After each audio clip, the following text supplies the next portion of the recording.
Gente, agora vamos começar a segunda aula, tá? Que é preparo químico-mecânico do sistema de canais radiculares. O que é importante a gente saber dessa parte dessa segunda etapa? É muito difícil cair num concurso uma técnica específica, porque isso varia muito de autor para autor. Então, o que eles podem pedir dessa parte de preparo químico-mecânico? É a filosofia clássica.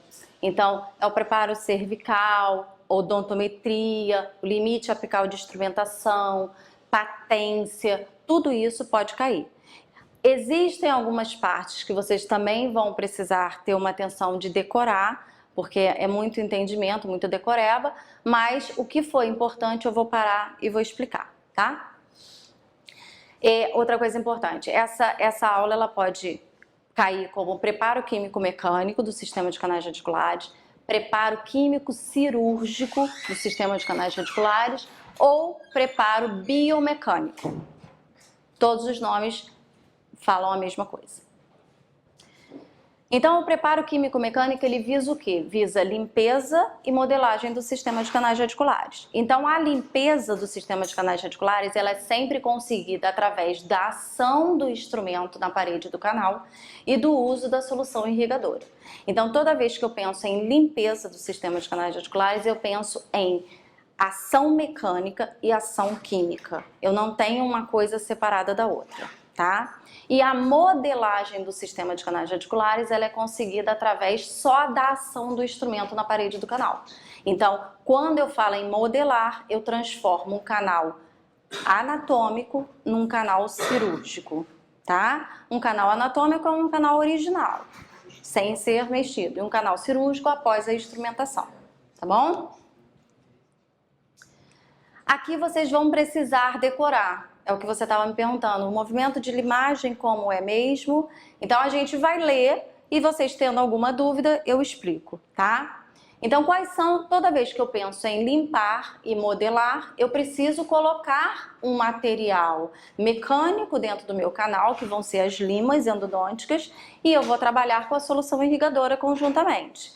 Toda vez que eu falo em canal principal, eu falo em toque do instrumento na parede do canal.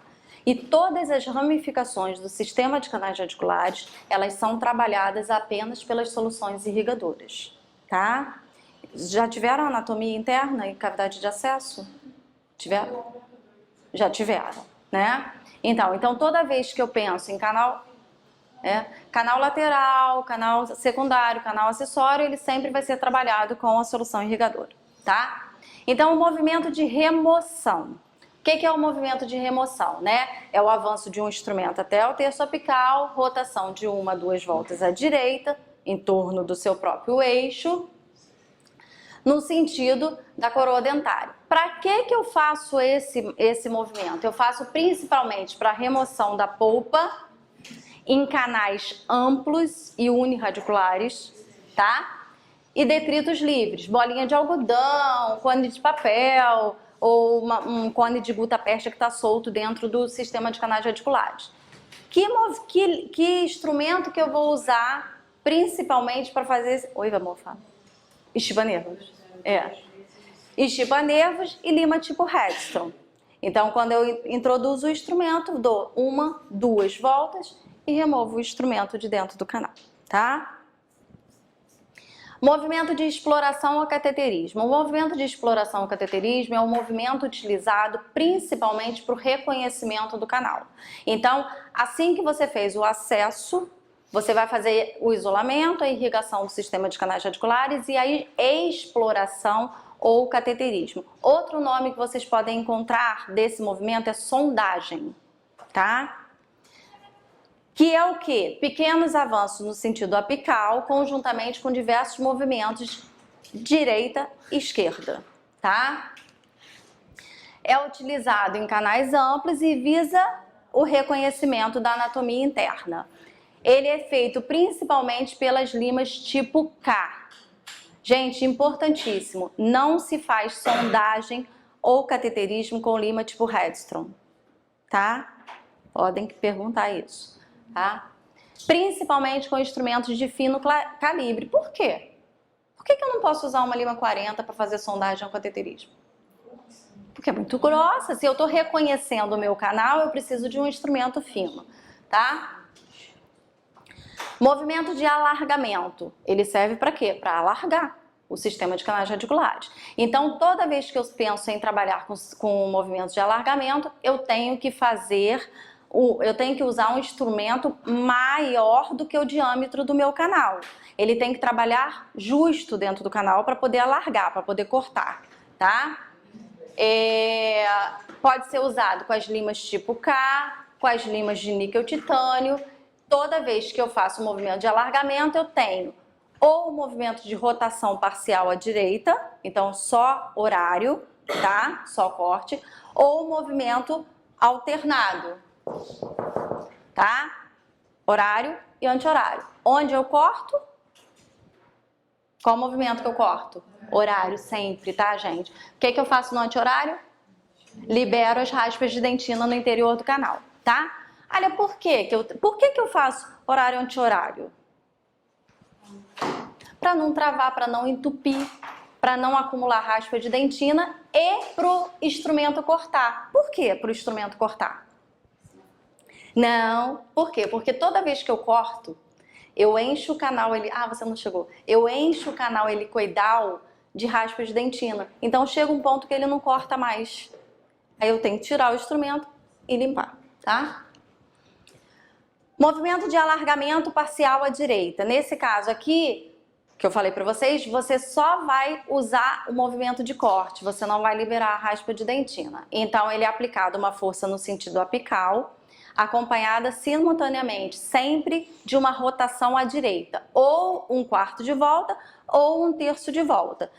Que situação que eu vou usar um quarto de volta? Lima K. Que situação que eu vou usar um terço? Flexofy. Então, aqui eu posso usar, né, a lima tipo K, a lima C Pilot, que é uma lima especial, a lima C+, sempre, se eu optar por um quarto de volta, a seção reta transversal quadrangular. Se eu optar por um terço de volta, a seção reta transversal triangular, tá? Aí, no caso, é só o sentido horário? Só no sentido horário. Aí você só vai cortando e depois você tira e limpa o instrumento, tá? O movimento de alargamento parcial alternado, né, que é a força balanceada ou o movimento oscilatório. Nesse caso, você vai fazer um quarto de volta horário, um quarto de volta anti-horário, ou um terço de volta horário, um terço de volta anti-horário. Só que você faz 4 movimentos, 4 vezes, e você faz pequenos retrocessos. Esse retrocesso pode cair em prova. O nome desse movimento é chamado stroke. Então, eu entro com o instrumento no canal, um quarto horário, um quarto anti-horário, um quarto horário, um quarto anti-horário, um quarto horário, um quarto anti-horário, 4 vezes. E depois eu faço pequenos movimentos. Isso aqui cai comprimento do movimento, de 1 a 2 milímetros. Olha, o que significa esse stroke? É liberar a raspa de dentina de dentro do canal helicoidal. Então, toda vez que você faz esse movimento, um quarto horário, um quarto anti-horário, 4 vezes, e faz pequenos strokes de 1 a 2 milímetros, você libera a raspa de dentina, tá?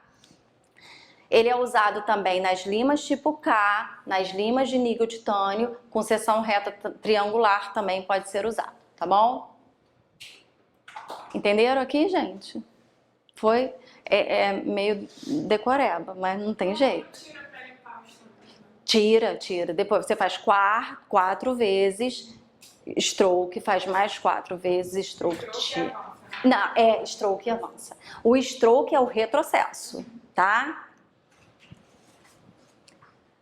Movimento de alargamento contínuo. Aqui, na verdade, você vai fazer também esse movimento, sendo que você vai fazer a introdução de 1 a 2 milímetros dentro do canal progressivamente, tá?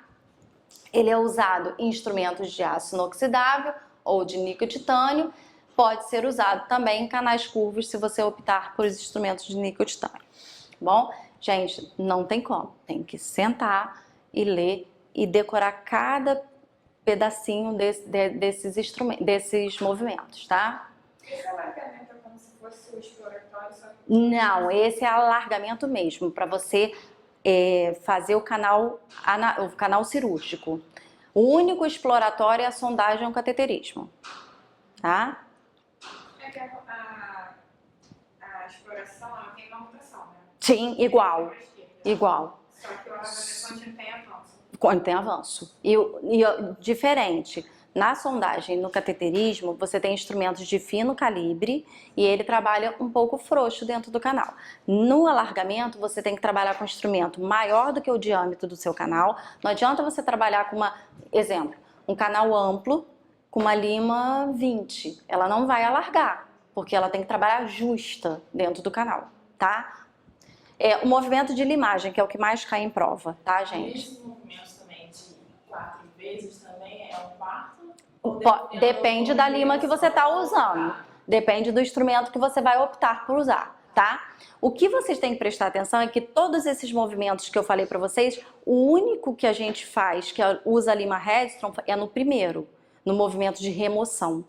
Então, em todos os outros, e além do movimento de limagem, em todos os outros eu vou usar ou lima tipo K, ou lima flexofile, ou instrumento de níquel titânio, K ou flexofile, tá? Então eu não posso empregar as limas Hedstrom em nenhum desses movimentos. Por quê? Porque são movimentos oscilatórios e a lima Hedstrom só trabalha por limagem, tá?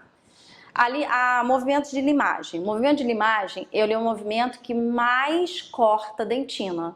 Então, se eu comparar o movimento oscilatório, o movimento de alargamento com o movimento de limagem, onde eu corto mais? No movimento de limagem.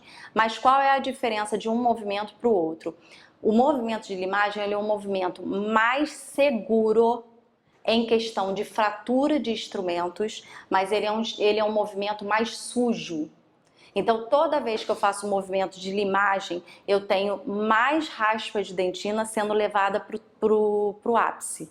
Então, eu tenho um pós-operatório mais complicado para o meu paciente. E toda vez que eu uso o movimento oscilatório, eu tenho um movimento mais limpo, mas eu tenho mais perigo de fraturar uma lima, tá? Então, tudo isso a gente tem que... Olha, eu tô com um movimento de oscilatório, mas eu tô dando mais que um quarto de volta. Tem perigo de você fraturar a lima, porque o movimento tá errado, tá? Então, tem que ter cuidado até com esse movimento, tá bom? O movimento de limagem. O movimento de limagem é o que eu tava explicando para vocês. Penetração, pressão lateral e remoção. Esse é um movimento de limagem. Eu posso fazer movimento de limagem com a lima tipo K e com a lima tipo flexofile, mas eu não posso fazer movimento de oscilatório com a lima tipo Hedstrom. Então, a lima tipo Hedstrom, ela só vai trabalhar com movimentos de limagem, tá? É penetração, pressão lateral E remoção. A resto é remoção. Hã? A resto é remoção. Remoção. Penetração longitudinal, pressão lateral e remoção, tá? Em que situação que o movimento de limagem ele é indicado? Isso aqui pode cair em prova, gente. Canais achatados, tá? Canais atrésicos, para você criar um leito do canal. E risogênese incompleta. Então, na risogênese incompleta, por eu ter paredes finas de dentina e eu não ter um canal muito delimitado, eu sempre vou trabalhar com movimento de limagem, tá? Isso pode cair.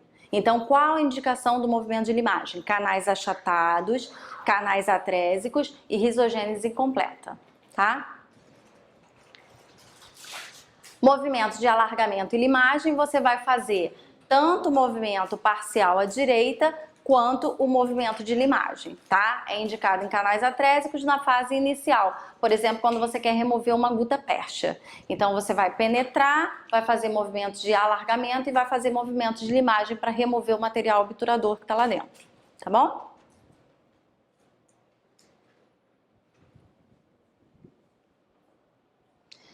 Agora, o limite apical de instrumentação. Isso aqui pode cair. Tá? Por quê? Porque é a parte filosófica da instrumentação. Então, na verdade, os livros eles falam de 1 a 2 milímetros aquém do vértice radiográfico ou aquém do forame apical. Então, toda vez que eu vou delimitar uma instrumentação, um limite apical de instrumentação ou limite apical de obturação, é favorável, aceitável de 1 a 2 milímetros aquém do forame apical ou do vértice radiográfico, tá? Zona crítica apical. A zona crítica apical, ela compreende de 2 a 3 milímetros finais do segmento apical. Qual a importância da zona crítica apical? É a área de maior ramificação, onde existem mais ramificações, variações de ramificações, tá? Então, no terço apical é onde eu tenho mais variação das ramificações, tá bom? O término da instrumentação é chamado batente apical ou ombro apical. Então, toda vez que eu faço o preparo apical do meu canal, do meu sistema de canais radiculares, ele recebe o nome de batente apical ou de ombro apical. Isso vai variar de técnica para técnica. Quantas limas eu vou usar, quais os instrumentos eu vou usar, vai variar muito de técnica para técnica. Por isso que não acho muito difícil eles cobrarem essa parte para vocês, tá? Pode ser usado de 1 a 2 milímetros aquém do ápice ou 1 a 2 milímetros aquém do vértice radiográfico. Importantíssimo, limpeza do forame apical. A limpeza do forame apical sempre cai, né? É chamado patência. O que é a patência? Limpeza e desobstrução do forame apical. Ele é feito sempre com instrumentos de fino calibre, ou uma lima 10 ou uma lima 15, tá? Então, ele sempre vai a partir do comprimento de trabalho mais 1 ou 2 milímetros. Então, se eu estou trabalhando 1 milímetro aquém do forame apical, o meu comprimento de patência vai ser 1 milímetro a mais. Exemplo, a minha odontometria é 21 milímetros, o meu comprimento de patência 22 milímetros, tá?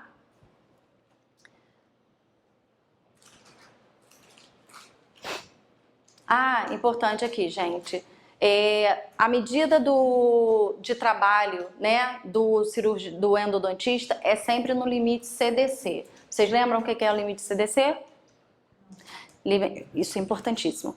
Limite cemento, dentina, canal. Por que que esse limite foi escolhido para a área de atuação do endodontista? Porque ele é o limite, é a área de maior constrição apical, tá? Aonde se localiza tudo isso pode cair, gente? Aonde se localiza o limite CDC?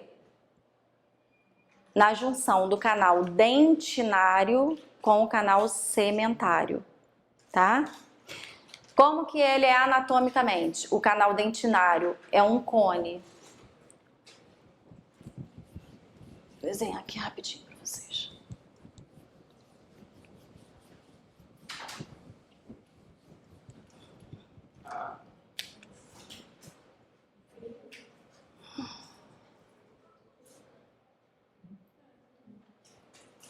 Aqui eu tenho o canal dentinário.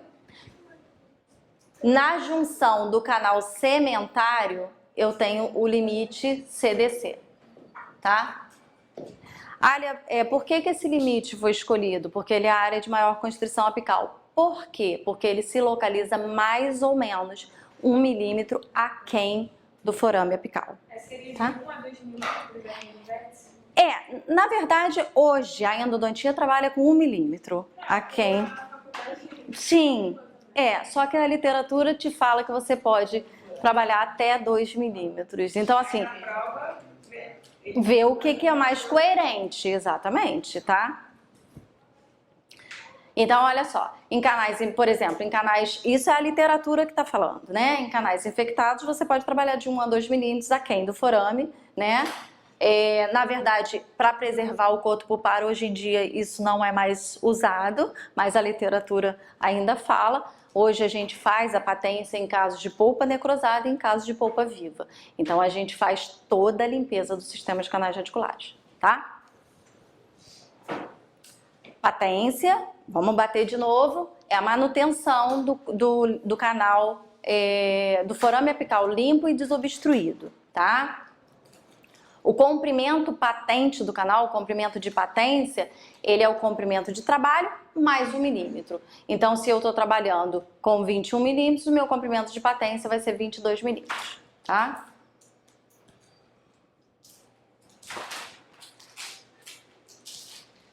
Agora, quais são as técnicas principais para você fazer o comprimento de trabalho? Isso aqui também vocês têm que decorar, tá? A técnica de Deus, ele usa 3 manobras, né, radiográficas para obter o comprimento de trabalho. A técnica clássica, né, que é o que a gente usa normalmente, comprimento total do dente na radiografia, menos 1 milímetro de segurança. Você vai introduzir um instrumento dentro do canal e radiografar. Mediante a radiografia, você vai verificar se o instrumento está próximo ao seu limite desejado ou não, tá? A técnica de Bregman, que você vai com uma sonda, né, fazer essa medida no raio-x e transferir para Lima. E a técnica de Ingold, que hoje em dia é a que a gente mais usa, né? A gente faz o comprimento na radiografia aparente do dente, o comprimento total do dente na radiografia, tira de 1 a 2 milímetros de segurança, porque a área, às vezes a radiografia está alongada, está encurtada, então você faz essa medida de segurança, introduz um instrumento dentro do canal e faz a radiografia, tá? Mas hoje a gente tem algo que favorece os endodontistas, que são os localizadores apicais. Então, os localizadores apicais, eles garantem, sim, uma medida muito segura. Dependendo da marca que você está usando, eles te garantem até 97% de certeza da medida do canal, tá? Precisa. Quais são os tipos de localizadores? Eles têm vários tipos, eles trabalham por resistência, impedância e frequência dependentes, tá? Os aparelhos que trabalham por impedância, eles trabalham toda vez que o instrumento está dentro do canal, quando ele sai, né, pelo forame, ele marca que ele está fora do canal. E aí você recua e faz a medida, tá? Esse aparelho, ele tem que sempre trabalhar com circuito fechado, então você tem que colocar uma alça na boca do paciente e plugar o localizador na lima, tá? Coisas importantes. Hoje, a gente quase já não faz mais a radiografia de odontometria, porque você faz a substituição pelos localizadores apicais, mas a gente precisa ter alguns cuidados, tá? Então, o paciente com risogênese incompleta, ele vai fazendo uma medição errada. Por quê? Porque você não tem constrição apical. Então, o teu canal é super amplo, o teu canal é aberto e vai sair. Perfuração, reabsorção externa e contraindicado, já caiu em questão de prova, pacientes com marca-passo, não pode usar, tá? Gente, por que é importante você ter um localizador apical? Você está trabalhando numa paciente gestante, que você evitar fazer a radiografia, você vai substituir a radiografia de odontometria e usar um localizador apical. Às vezes o paciente não tem condição de segurar o filme, porque dá ânsia de vômito. Você faz também com localizador apical. Claro que hoje é rotina na nossa vida do endodontista, tá?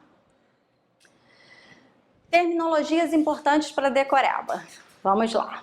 Diâmetro anatômico do canal. É o primeiro instrumento que se ajusta no canal. Então, aquela lima que eu coloquei, a primeira lima que eu coloquei para fazer a odontometria, ela vai corresponder ao diâmetro anatômico. Então, se eu coloquei uma lima 25, o meu diâmetro inicial do meu canal equivale a uma lima 25, tá? Diâmetro cirúrgico, o contrário. O último instrumento usado na instrumentação apical. Então, se eu comecei com uma lima 25, é o meu diâmetro anatômico. Terminei com uma lima 40, é o meu diâmetro cirúrgico. Lima de memória, tá? Na verdade, podem até nem cobrar isso, porque muitos autores chamam de outra maneira, tá? Mas o livro adotado chama de lima memória. Ok, lima memória, todo mundo? Não. Foi? Foi? Não? Lá atrás, eu lembro disso. Então vamos lá. Você tá quietinho, eu tô vendo você. Eu tô tipo assim, gente, como é que alguém faz isso? Tô que nem você. Ai, Tô com você. Tô como junto. que alguém faz ótimo? Eu vou ter faculdade.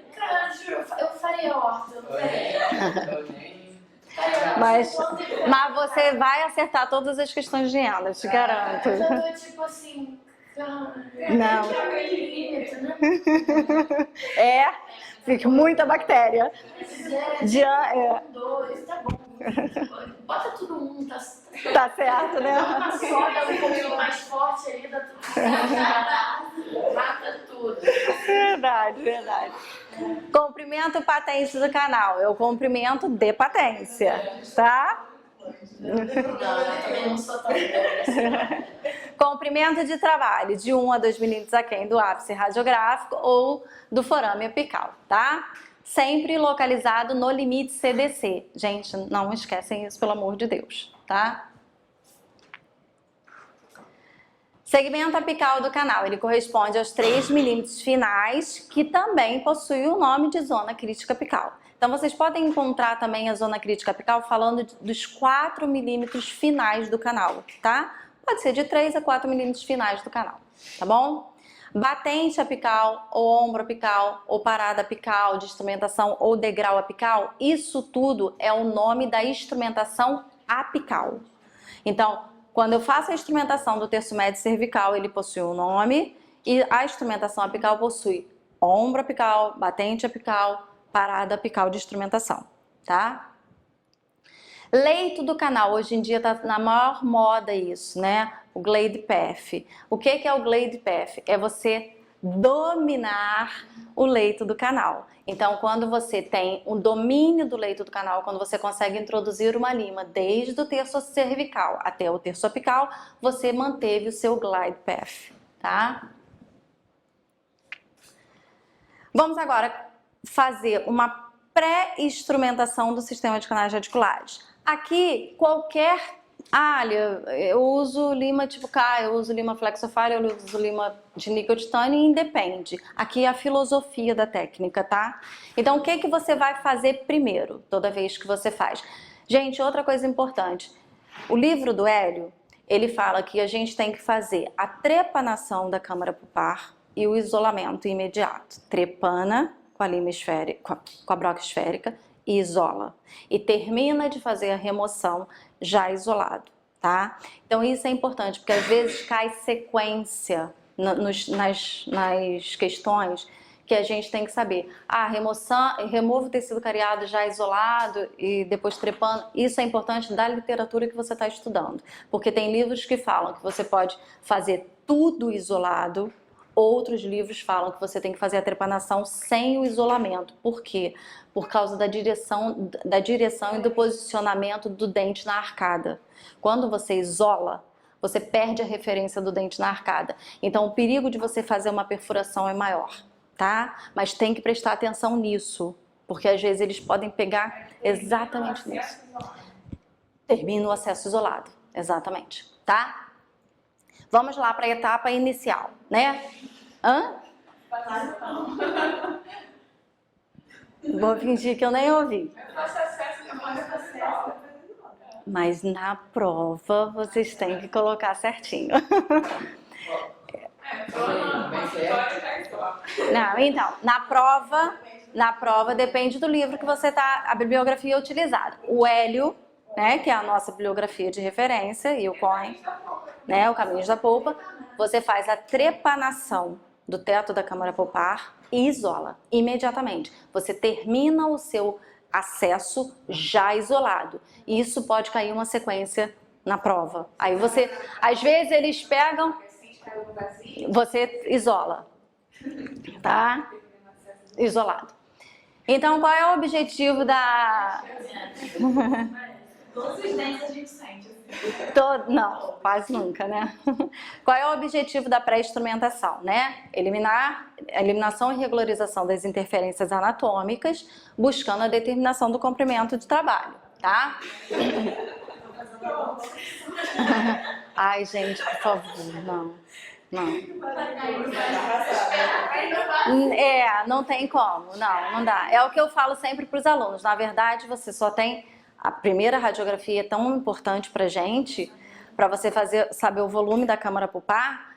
Viu que é uma câmara atrésica? Não tenta cair no vazio. Você vai pincelando até você sentir com a sonda que você trepanou, tá? O que você vai fazer imediatamente? Gente, aqui o dente já está isolado, ok? Irrigou, isolou, irrigou, você vai fazer a localização dos canais, tá? Aí você vai fazer o cateterismo e a exploração inicial. Com que tipo de instrumento? Lima, tipo K, de fino calibre, né? Alargamento cervical, complementa o cateterismo, porque aí você já começa a descer um pouco mais no seu canal, determina o comprimento de patência e o comprimento de trabalho e faz a instrumentação inicial. Vamos lá. O que eu tenho que saber de importante dessa primeira etapa? Isso vai cair. O que é importante da instrumentação em todas as filosofias? O preparo cervical, tá? Então, ele é realizado sempre, o preparo cervical, sempre a instrumentação do terço médio e cervical. Qual a importância de eu fazer o preparo cervical antes da instrumentação do preparo apical? Vantagens, isso vai cair. Acesso mais reto à região apical. Por que, Alia? Porque eu tiro as interferências de dentina da cervical, tá? Elimino parte do conteúdo necrótico do canal ou conteúdo pulpar, evitando compactação no terço apical. Então, se eu estou num canal necrosado, aonde eu tenho maior contaminação? No terço médio, no terço cervical ou no terço apical? No terço cervical e médio. Então, toda vez que eu limpo o terço cervical e médio antes do terço apical, eu elimino o conteúdo necrótico daqueles 2 primeiros terços. Então, eu evito, assim, um pós-operatório complexo para o meu paciente. Ok? Instrumentos mais livres e com menor esforço, né? Menor possibilidade de fratura, principalmente da fratura por torção. Então, gente, toda vez que eu penetro no canal atrésico, que eu não fiz o preparo cervical ainda, e eu vou tentar levar uma lima até no terço apical, ela vai entrar muito mais justa e muito mais tensionada. Toda vez que eu faço a remoção da interferência do terço médio cervical, esse instrumento vai entrar com mais facilidade, tá? Diminui a possibilidade de alteração do comprimento de trabalho. Como assim, Alia? Gente, imagina que vocês estão trabalhando num canal curvo, tá?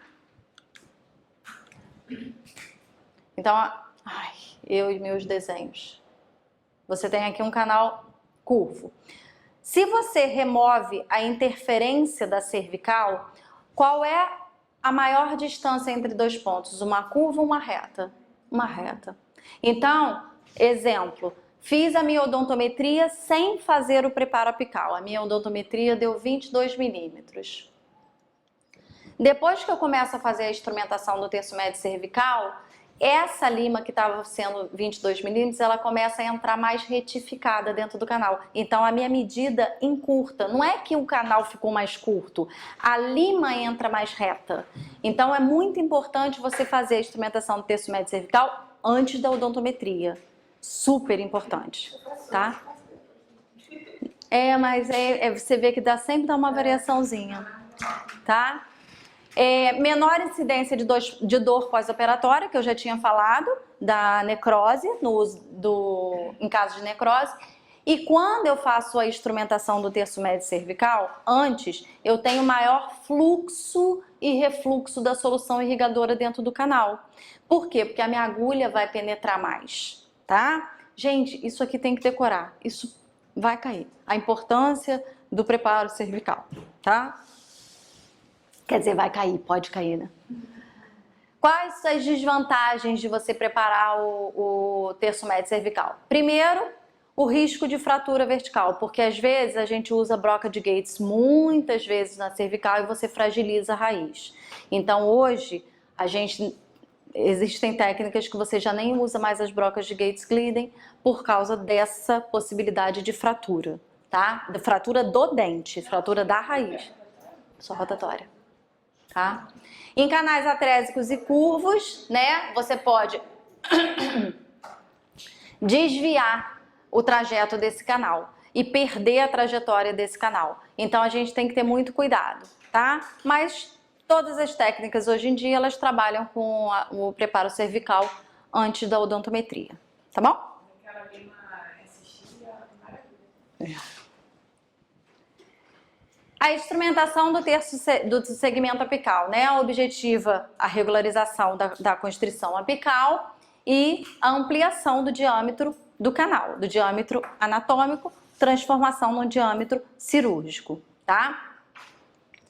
Nessa situação, os instrumentos eles vão trabalhar no comprimento total de odontometria, no comprimento total de trabalho, tá bom? Toda vez que a gente termina um canal, você quer que ele termine numa forma cônico e contínua, né? Vai criar o batente apical. Para quê? Qual a importância da criação desse batente? Principal, você travar o material obturador, né? Então, você travamento do cone de gutta-percha. Então, já foi uma questão de prova, qual é a probabilidade maior quando você não tem a formação de um batente apical? Extrusão de material obturador por periápice. Então, toda vez que você não tem a formação do batente apical, você pode extravasar cone de gutta-percha para o apical, tá? Não tem batente? Não tem. Quando você não faz o batente apical, você não trava o seu cone de gutta-percha. Então, a possibilidade dele extravasar para o forame é muito grande, tá? Para o periápice. É muito grande.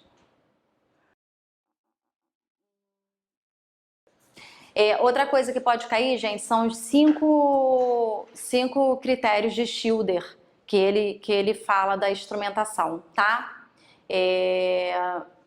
Dá uma olhadinha depois, que é criar um canal cônico e contínuo com maior diâmetro cervical e menor diâmetro apical, manter o forame tão pequeno quanto prático, no mínimo até uma lima 25, e formar o canal em múltiplos planos, tá? Dá uma olhadinha na sequência de Schilder.